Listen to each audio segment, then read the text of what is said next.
हम क्योंकि न्यूट्रिशन की कैटेगरी में बहुत ज्यादा काम करते हैं, चाहे वो गामा ओरिजिनॉल हो चाहे न्यूट्रीचार्ज हो, सो प्रिवेंशन की कैटेगरी में जब हम बात करते हैं, क्योंकि हम जितने लोग यहाँ पर बैठे हैं, हम में से बहुत सारे लोग ना तो डाइटिशियंस हैं, ना न्यूट्रिशनिस्ट हैं, और ना डॉक्टर्स हैं, लेकिन हम एक आम आदमी हैं। हम वो ताकत है, एक आम आदमी की जो ताकत है वो ताकत है कि हम चाहें तो हम हर एक के जिंदगी से हार्ट अटैक या हार्ट रिलेटेड डिजीजेस को मिटा सकते हैं। और आज मैं उसी दिशा में बात करूंगी कि कैसे हम लोगों की इस बात में मदद कर सकते हैं कि वो हार्ट प्रॉब्लम्स को प्रिवेंट कैसे कर पाए। कुछ रिस्क फैक्टर्स ऐसे हैं जो हैं, उनको आप बदल नहीं सकते हैं। हार्ट अटैक को लेकर के, हार्ट हेल्थ को लेकर के कुछ रिस्क फैक्टर्स ऐसे हैं जिनको बदलना मुमकिन ही नहीं है। पहला फैक्टर है, और प्लीज आप अपनी डायरी में लिखें, ये वो फैक्टर है जो आपको विरासत में मिलता है, आपके बस में नहीं है इसको बदलना। मगर ये फैक्टर आपको पता रहे तो हमारे बस में है कि हम अपनी हार्ट को लेकर के कुछ डिसीजंस, कुछ फैसले बहुत इजीली ले पाए। पहला फैक्टर है, अगर आपकी फैमिली हिस्ट्री में हार्ट अटैक, हार्ट प्रॉब्लम्स रहे हैं, तो पॉसिबल है, मुमकिन है कि आपको भी वो प्रॉब्लम हो सकती है। और स्पेशली अगर आपके परिवार में, आपके फर्स्ट लाइन रिलेशनशिप में, चाहे आपके पेरेंट्स हों, आपके ब्रदर सिस्टर्स हों, अगर उनको 55 साल की उम्र से पहले हार्ट अटैक या हार्ट डिजीज हुई है तो आपके चांसेस ज्यादा बढ़ जाते हैं। तो अगर आपके परिवार में ऐसा है तो आपको थोड़ा सा और चौकन्ना रहना जरूरी है। दूसरा फैक्टर है उम्र, इस पर भी हमारा जोर नहीं है। हार्ट डिजीज होने के चांसेस 55 साल की उम्र के बाद पुरुषों में और 65 साल की उम्र के बाद महिलाओं में बढ़ जाते हैं, और ये थोड़ा ज्यादा हो जाता है महिलाओं में ये रिस्क मेनोपॉज के बाद। तो वैसे तो ये कहा जाता है कि पुरुषों को ज्यादा रिस्क है हार्ट अटैक की या हार्ट डिजीज की, लेकिन मेनोपॉज के बाद में महिलाओं में भी ये खतरा, ये रिस्क बढ़ जाती है। ये तो वो फैक्टर्स हैं जो हमारे बस में नहीं है, लेकिन अगर हम इनमें किसी भी इन फैक्टर्स के साथ हम जूझ रहे हैं तो हमें अपनी हेल्थ को लेकर के और चौकन्ना रहना है। अब मैं बात करूंगी कुछ उन फैक्टर्स के बारे में कि ये कुछ फैक्टर्स हैं जो हमारे बस में हैं, जिनका ध्यान रखना हमारे बस में है। कुछ नंबर्स आप नोट कर लीजिए, ये आप नंबर्स आपकी मदद करेंगे आपके खुद के शरीर को जानने में और आपके खुद की सेहत को बेहतर समझने में। पहला फैक्टर कोलेस्ट्रॉल। आपको हर 3 महीने में एक बार अपना कोलेस्ट्रॉल, और इसको लिपिड प्रोफाइल बोला जाता है, आप अपना लिपिड प्रोफाइल जरूर चेक करवाएं। लिख लीजिए please, lipid profile. Lipid profile में जो नंबर्स आएंगे उनको आप समझेंगे कैसे कि ये जो लिपिड प्रोफाइल मैंने कराया, रिपोर्ट मेरे सामने आई, तो मैं डॉक्टर के पास जाने से पहले खुद कैसे समझूं कि क्या सिचुएशन है मेरे शरीर की। लिपिड प्रोफाइल में आपको कुछ ये चीजें दिखाई देंगी। एलडीएल, एलडीएल का मतलब होता है, आसान शब्दों में मैं बताऊं तो खराब वाला कोलेस्ट्रॉल, जो आपकी आर्टरीज को सख्त बना देता है, तो ये खराब कोलेस्ट्रॉल है एलडीएल। ये हमेशा आदर्श तौर पर 100 mg/dl से कम होना चाहिए। अगर ज्यादा है तो ये थोड़ी अलार्म की घंटी है, आपके दिमाग में बजनी चाहिए कि मुझे अपनी सेहत का ध्यान रखना है। और ध्यान रखने के क्या तरीके हैं इस पर हम आगे बात करेंगे। अगर ऑलरेडी आपको हार्ट अटैक हो गया है और आप कुछ मेडिसिन ले रहे हैं तो जाहिर है आप अपना कोलेस्ट्रॉल लेवल लगातार चेक करवा रहे होंगे। हार्ट अटैक होने के बाद में बेहतर ये रहेगा, आदर्श तौर पर 70 mg/dl से नीचे आपका कोलेस्ट्रॉल, खराब वाला एलडीएल होना चाहिए। फिर आते हैं एचडीएल पर, ये अच्छा कोलेस्ट्रॉल है, ये आपकी आर्टरी से कोलेस्ट्रॉल को निकाल करके लिवर की तरफ भेज देता है कि ताकि वो वहां से शरीर से बाहर निकल जाए। अच्छा कोलेस्ट्रॉल बनाना मुश्किल होता है, इसीलिए ईश्वर की कृपा है कि इसकी वैल्यू थोड़ी सी कम है। 60 mg/dl या उससे बढ़ा हुआ होना चाहिए। मिनिमम 60 mg/dl आपका एचडीएल, अच्छा वाला कोलेस्ट्रॉल होना चाहिए। उसके बाद एक और चीज जो आपके लिपिड प्रोफाइल में आएगी वो है ट्राइग्लिसराइड्स। ट्राइग्लिसराइड्स को अगर मैं बिल्कुल आम शब्द में बात करूं तो ये फैट है बॉडी में, और ये फैट जो है आपकी बॉडी में 150 mg/dl से कम होना चाहिए। ये रेफरेंस वैल्यूज हैं, ये आप लिख करके रख लें अपने पास में। और टोटल कोलेस्ट्रॉल जो है वो आपका किसी भी वक्त 200 mg/dl से कम होना चाहिए। ये आप आंकड़े थोड़ा सा रेफरेंस वैल्यूज आप अपने दिमाग में रखें। उसके बाद आते हैं दूसरा फैक्टर जो आपके कंट्रोल में है, वो है स्मोकिंग। अगर आप by any chance cigarette, bidi, e cigarette smoking कर रहे हैं तो रिस्क बहुत ज्यादा है। और अगर आप ये कहें मुझसे कि मैं तो स्मोकिंग नहीं करता या नहीं करती, वेरी गुड, ऑसम, लेकिन आपके आसपास भी अगर कोई स्मोकिंग कर रहा है तो भी आपको हार्ट पर इफेक्ट आने का रिस्क बढ़ जाता है। इसका मतलब क्या हुआ, आप उन जगहों से भी दूर रहें जहां पर स्मोकिंग होती है। जो लोग स्मोक कर रहे हैं उनसे आप अपने आप को दूर रखें तो बेहतर है। पैसिव स्मोकिंग मतलब मैं स्मोक तो नहीं कर रही, लेकिन कोई और स्मोक कर रहा है तो उसका धुआं जो मेरे अंदर जा रहा है वो भी मुझे नुकसान पहुंचा सकता है। तीसरा फैक्टर, अल्कोहल, शराब। ये फैक्टर्स आप इसलिए भी लिख कर रखें कि आप अपनी सेहत के साथ साथ जब हम किसी और, हम तो क्या बोलते हैं, एम्बेसडर्स हैं हेल्थ के, तो जब हम किसी और की हेल्थ का ध्यान रखने के लिए उनसे बात करें तब इन फैक्टर्स पर आप बात कर पाए, इसलिए भी ये फैक्टर्स आप लिख करके रखें। अल्कोहल, शराब का सेवन, मदिरा का सेवन अगर कोई कर रहा है तो वो रिस्क, हार्ट डिजीज के रिस्क को बढ़ा देता है, क्योंकि बहुत सारे न्यूट्रिएंट्स जो हैं वो हमारे शरीर में अवशोषित ही नहीं हो पाते हैं अगर शराब का सेवन कोई करता है तो। और शराब के सेवन से वेट बढ़ता है, और वजन बढ़ने से, अभी आपने ईशा मैम को भी सुना कि वजन को नॉर्मल लिमिट में रखना जरूरी है, वजन बढ़ने से भी हार्ट का रिस्क बढ़ जाता है। चौथे पॉइंट पर आते हैं, हाई ब्लड प्रेशर। अभी जैसे ईशा मैम ने बोला, सप्ताह में एक बार आप दिन बना लीजिए कि हाई ब्लड प्रेशर चेक होना चाहिए। तो बिल्कुल आप कोई भी एक दिन तय कर लीजिए। आप खुद चेक कर पाए बहुत अच्छी बात है, ना कर पाए तो कोई भी आपके आसपास डॉक्टर हो, कोई भी आपके पास कंपाउंडर हो जिनको मैनुअल तरीके से ब्लड प्रेशर मेजर करना आता हो, तो आप प्लीज उनसे ब्लड प्रेशर अपना मेजर करवाएं। नॉर्मल ब्लड प्रेशर क्या होता है, उसकी वैल्यू क्या होती है? नॉर्मल ब्लड प्रेशर की वैल्यू होती है 120/80, 120/80। 50 साल के बाद अगर 120/80 से लेकर के 130/89 आपका ब्लड प्रेशर आ रहा है तो इसको प्री हाइपरटेंसिव माना जाता है। मतलब आप हाई ब्लड प्रेशर की बिल्कुल प्री वाली स्टेज में हैं।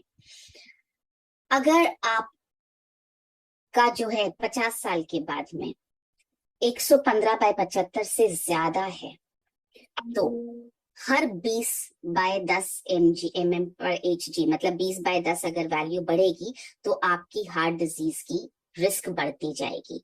इसका मतलब क्या हुआ, आपका अगर 120/80 और आपकी उम्र 50 साल हो चुकी है तो आपको थोड़ा सा केयरफुल होना शुरू करना पड़ेगा। लेकिन अगर आपकी उम्र 50 साल से नीचे है और आपका ब्लड प्रेशर 120/80 है तो आपका ब्लड प्रेशर बिल्कुल नॉर्मल है। और अगर उससे ज्यादा है तो आपको डॉक्टर से सलाह लेनी होगी, आपको कुछ मेडिकेशन, कुछ सप्लीमेंट्स, इस तरफ आपको, और लाइफस्टाइल चेंज की तरफ आपको बढ़ना होगा। पांचवा फैक्टर, डायबिटीज। आपका शुगर लेवल हमेशा 125 mg/dl से कम होना चाहिए। आइडियल है 100 mg/dl से कम हो दिन के किसी भी वक्त। ओवरवेट, वजन आपका काबू में रहना चाहिए। फिजिकल एक्टिविटी, एक फिजिकल एक्टिविटी जो आप बिना किसी इन्वेस्टमेंट के, बिना किसी वक्त का इन्वेस्टमेंट ऑफ कोर्स रहेगा, मगर बिना किसी पैसे के इन्वेस्टमेंट के दिन में किसी भी वक्त कर सकते हैं, वो है वॉकिंग। वॉकिंग, जॉगिंग, साइकिलिंग, ये तीनों में से कोई भी एक्टिविटी आप दिन के किसी भी वक्त कर सकते हैं। आगे बढ़ते हैं। अनहेल्दी डाइट एक बहुत बड़ा फैक्टर है। स्ट्रेस कम होना चाहिए और ऑक्सीडेटिव स्ट्रेस यानी ऑक्सीडेंट्स का इकट्ठा होना भी हानिकारक है हमारे लिए।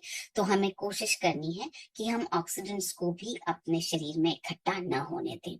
ये तो थे हमारे रिस्क फैक्टर्स। अब मैं बात करना चाहती हूँ सोल्यूशन पर। सोल्यूशन क्या है, कैसे मैं अपनी हार्ट हेल्थ को काबू में रख सकती हूँ, उसका ध्यान रख सकती हूँ।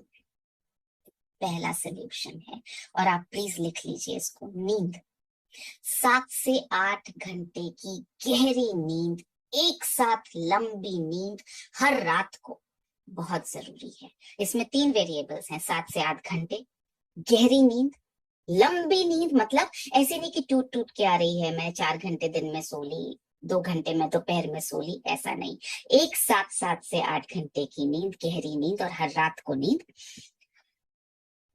और एक्सरसाइज जिस पर हमने बात की, रोज करना जरूरी है। सप्ताह में 3 बार, 5 बार, 6 बार, नो, एवरी डे। वॉकिंग कीजिए, स्विमिंग कीजिए, साइकिलिंग कीजिए, जॉगिंग कीजिए, कुछ भी कीजिए। 30 मिनट की एक्सरसाइज हर रोज होनी ही चाहिए। ये बिल्कुल ऐसा रूटीन होना चाहिए जैसे आपका खाने का रूटीन होता है ना, कि अरे मैंने आज खाना नहीं खाया, मुझे किसी भी तरह खाना खाना है। तो उसी तरह से आपके मन में होना चाहिए, अरे आज मैंने एक्सरसाइज नहीं की, मुझे करनी है। दूसरी तरह की एक्सरसाइजेस जो हमें करनी चाहिए वो है बॉडी वेट एक्सरसाइजेस। आप योगा करें, आप स्क्वाट करें, आप जिम में जाएं, 10 मिनट हर ऑल्टरनेट डे एक्सरसाइज करनी चाहिए। जब आप जिम जाएं या आप एक्सरसाइज करें, आपको पता होना चाहिए कि आप ओवर एक्सर्ट तो नहीं कर रहे अपने हार्ट को। डिसाइड करें कि आपको कहाँ तक एक्सरसाइज करनी है। इसके लिए आपको मैं एक फॉर्मूला दे रही हूँ, लिखिए प्लीज आप। जब भी आप एक्सरसाइज कर रहे हो, वॉक करें, जिम में जाएं, साइकिलिंग करें, कोई किसी भी तरह की एक्सरसाइज, आपके पास पानी की बोतल और नैपकिन, ये 2 चीजें आई एम श्योर आपके पास हमेशा होती है। तीसरी चीज आप रखना शुरू करें, ऑक्सीमीटर। कोविड के वक्त हमने ऑक्सीमीटर का इस्तेमाल करना शुरू किया, और हम सबके घरों में तब ऑक्सीमीटर खरीदे गए। तो वो ऑक्सीमीटर ढूंढे, निकालें, सेल एक्सपायर हो गया तो चेंज करें, ऑक्सीमीटर खराब हो गया तो नया मंगवाएं, मगर ऑक्सीमीटर रखें आप। ऑक्सीमीटर से करना क्या है, ऑक्सीमीटर से आपको अपनी हार्ट रेट को मेजर करना है। अब पता कैसे चलेगा कि मेरी हार्ट रेट लिमिट में है या नहीं, उसके लिए एक फॉर्मूला दे रही हूं मैं आपको। नंबर लिखिए 220। 220 में से आप अपनी जो उम्र है उसको माइनस कर दीजिए। फॉर एग्जाम्पल आपकी उम्र है 20 साल, तो आपने 220 में से 20 माइनस कर दिया, 200 आपके पास नंबर आया। इस नंबर का 50% और 85% कैलकुलेट कर लीजिए।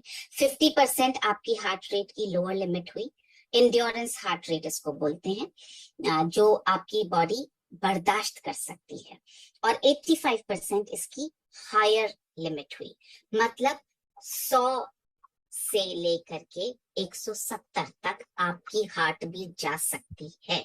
मतलब ऑक्सीमीटर पर जब तक 170 दिखा रहा है तब तक आप ठीक है, 170 से ऊपर गया तो आपके दिमाग में अलार्म बजना चाहिए, heart is getting over exerted, मुझे नीचे आना है, मुझे इमीडिएटली, इमीडिएटली मतलब उसी क्षण मुझे एक्सरसाइज को बंद करना है, धीरे हो जाना है, ताकि मेरी हार्ट रेट धीरे धीरे नीचे आ जाए। सो ये फॉर्मूला मैं रिपीट कर रही हूँ, 220 माइनस माई एज, मेरी उम्र, और वो जो नंबर आएगा उसका 50% will be the lower limit, और 85%, 85% होगा हायर लिमिट आपके हार्ट रेट की। सो आप ऑक्सीमीटर हमेशा अपने पास रखें। आगे बढ़ते हैं। स्ट्रेस की बात की, ईशा ने भी बात की, मैंने भी बात की कि हमें अपने स्ट्रेस को जो है वो सही रखना है। कुछ उन्होंने आपको चीजें बताई कि क्या कर सकते हैं, कुछ चीजें मैं आपको बता रही हूँ, नोट कर लीजिए प्लीज। सबसे पहला, अपने आप को खुश रखिए। खुश रखने के जो तरीके आपको समझ में आते हैं, म्यूजिक सुनना है, डांस करना है, दोस्तों के साथ बात करना है, मूवी देखनी है, थोड़ी देर अपने आप अकेले हंस लेना है, कोई चुटकुला सुन लेना है, व्हाट्सएप पे कोई स्टूपिड वीडियो देख लेना है, जो आपको ठीक लगता हो, जो आपको अंदर से वो जो एक खिलखिलाहट वाली हंसी होती है वो आने में जो मदद करे वो करिए।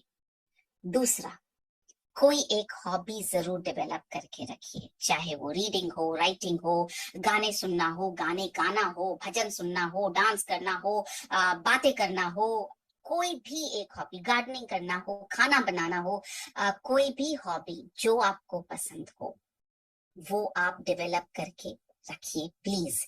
और रोजाना दिन में एक बार उस हॉबी पर जाइए जरूर। ड्राइंग करना, पेंटिंग करना, दिन में एक बार उस हॉबी को टच जरूर कीजिए, दिन में एक बार वो काम जरूर कीजिए। तीसरा, दोस्त बना के रखिए, बहुत सारे दोस्त। आपने वो एयरटेल का ऐड सुना होगा, हर दोस्त जरूरी होता है। सो वो दोस्त जिसके साथ आप बाहर घूमने जा सकें, वो दोस्त जिसके साथ आप दिल की बात कर सकें, वो दोस्त जिसके साथ आप डांस कर सकें, वो दोस्त जिसके साथ आप खिलखिला के हंस सकें, वो दोस्त जिसके साथ आप घूमने जा सकें।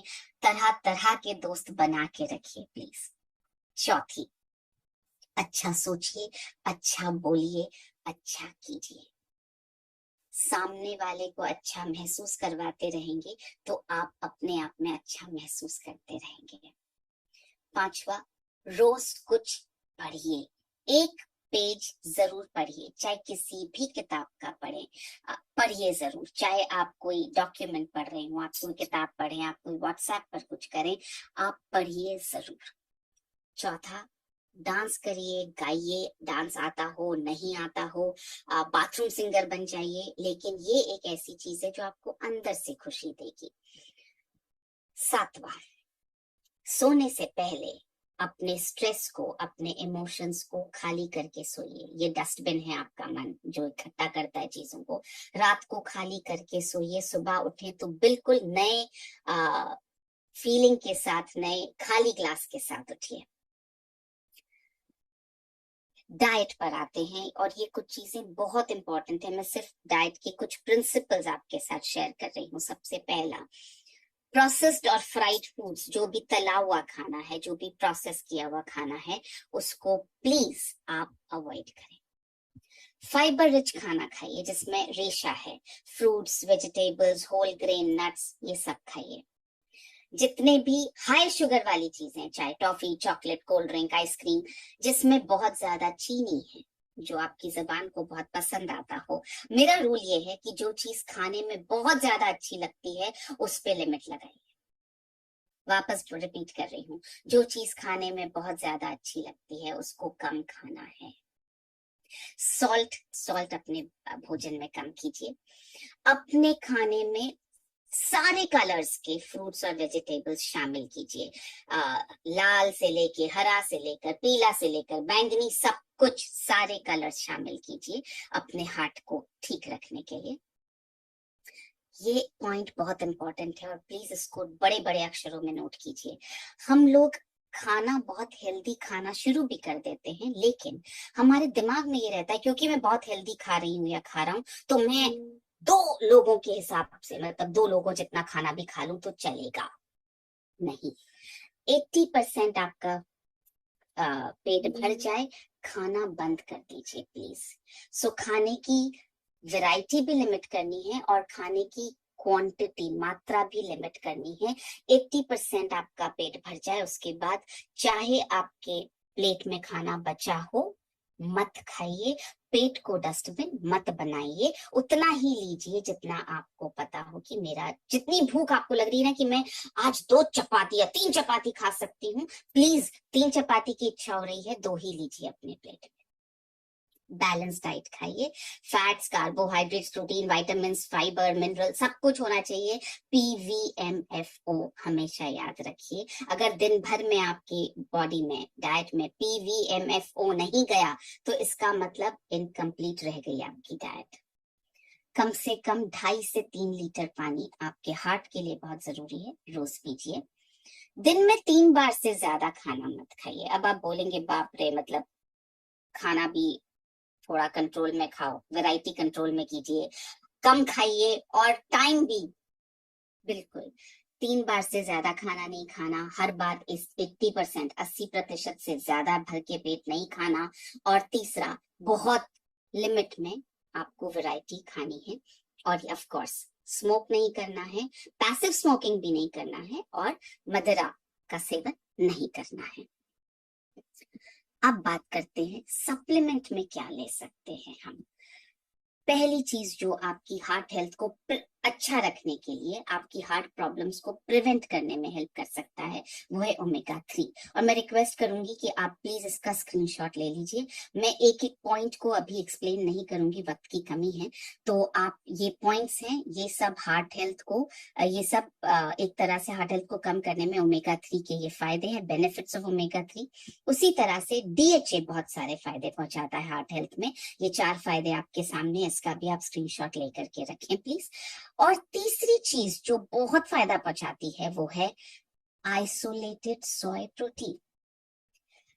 वो आपके आइसोलेटेड सोया प्रोटीन की बात कर रही हूँ, सोयाबीन की बात नहीं कर रही हूँ, सोया प्रोटीन की भी बात नहीं कर रही हूँ। आइसोलेटेड सोया प्रोटीन आपकी हार्ट हेल्थ को बहुत ज्यादा फायदा पहुंचाता है। और चौथा न्यूट्रिएंट जो आपकी हार्ट हेल्थ में बहुत काम आएगा वो है गामा ओरिजिनॉल।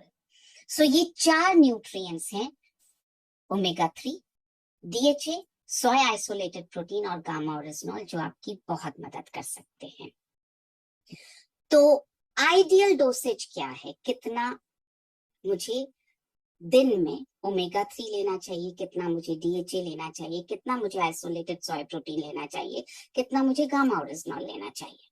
ओमेगा 3 आपको प्रिवेंशन के लिए लेना है तो पुरुषों को रोजाना 1.8 ग्राम्स पर डे लेना चाहिए, 1.8 ग्राम। और महिलाओं को रोजाना 1.1 ग्राम रोजाना लेना चाहिए। ये प्रिवेंशन की बात कर रही हूँ।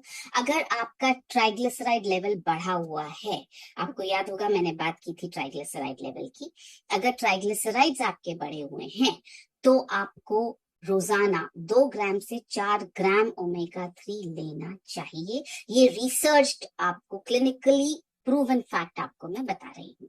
डीएचए कितना लेना चाहिए प्रिवेंशन के लिए? 1 ग्राम पर डे। और आइसोलेटेड सोय प्रोटीन कितना लेना चाहिए अपने हार्ट को हेल्थी रखने के लिए? 25 ग्राम से 50 ग्राम पर डे। गामा ओरिजिनॉल कितना लेना चाहिए? 100 mg से 300 mg पर डे आपके हार्ट को ठीक रखने के लिए।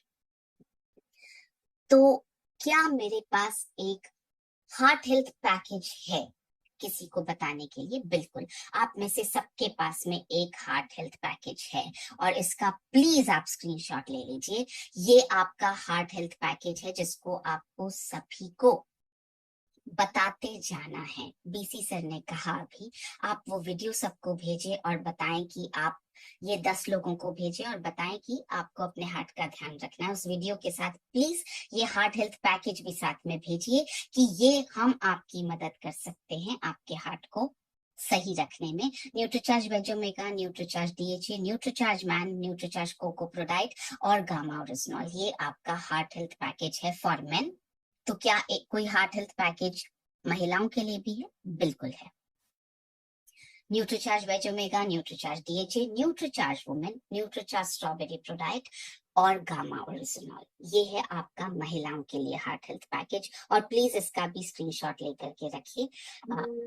सो एंड में जिंदगी में कुछ चीजें, पैसा, बिजनेस, सब चीजों से ऊपर होती है और हम उस पर लगातार काम कर रहे हैं। स्वास्थ्य रक्षा, जन जन की स्वास्थ्य रक्षा, तो आप जन जन तक पहुंचे। और एक और बात मुझे याद आई, जो हमने टीसी सर की वाइफ की याद में सरोज छाबड़ा मेमोरियल ट्रस्ट हमने शुरू किया, और उसमें एक बात जो बताई गई थी कि हम एम्बुलेंस को लेकर के एक ड्राइव शुरू कर रहे हैं कि आप एम्बुलेंस को जरूर रास्ता दें। अभी जब ईशा मैम ने बताया कि जब आप गोल्डन आवर, जो 1 घंटा होता है जिसमें आप किसी इंसान को बचा सकते हैं, उस गोल्डन आवर का इस्तेमाल करने के लिए जरूरी है कि आप इकोस्प्रिन और आप गामा ओरिजिनॉल दें और उस पेशेंट को आप हॉस्पिटल पहुंचाएं। वो गोल्डन आवर अगर रोड पर खराब हो गया तो वो जान चली जाएगी। और वो रोड पर अक्सर खराब होता है क्योंकि हम एम्बुलेंस को जगह नहीं देते हैं। बड़े बड़े शहरों में तो ये बहुत बड़ा प्रॉब्लम है, मुंबई, दिल्ली, बैंगलोर, जहाँ ट्रैफिक बहुत ज्यादा है, हम एम्बुलेंस को जगह नहीं देते हैं। तो आज जब हम ये प्रण ले रहे हैं कि हम अपनी हार्ट हेल्थ और अपने जान पहचान की सब लोगों की हार्ट हेल्थ को हम अच्छा रखेंगे, साथ में ये भी प्रण लीजिए, एम्बुलेंस का सायरन बजा तो आपकी कोई भी मीटिंग हो, आपका कोई भी काम हो, आप प्लीज उस सब को दिमाग में से निकाल करके अपनी अपनी गाड़ी को आप लेफ्ट में रखें, ताकि एम्बुलेंस आपके राइट साइड से पास हो सके। एम्बुलेंस को जगह देते रहिए प्लीज। पता नहीं आपकी जगह देने से किसकी जिंदगी बच जाए, जिसको आप जानते नहीं है, जिसको आपने इकोस्प्रिन भी नहीं दिया, आपने गामा ओरिजिनॉल भी नहीं दिया, जिसके प्रिवेंशन के लिए भी आपने कुछ नहीं किया, जिसको आपने जिंदगी में कभी नहीं देखा। पता नहीं किसकी जिंदगी बचाने में हमारा कंट्रीब्यूशन हो जाए।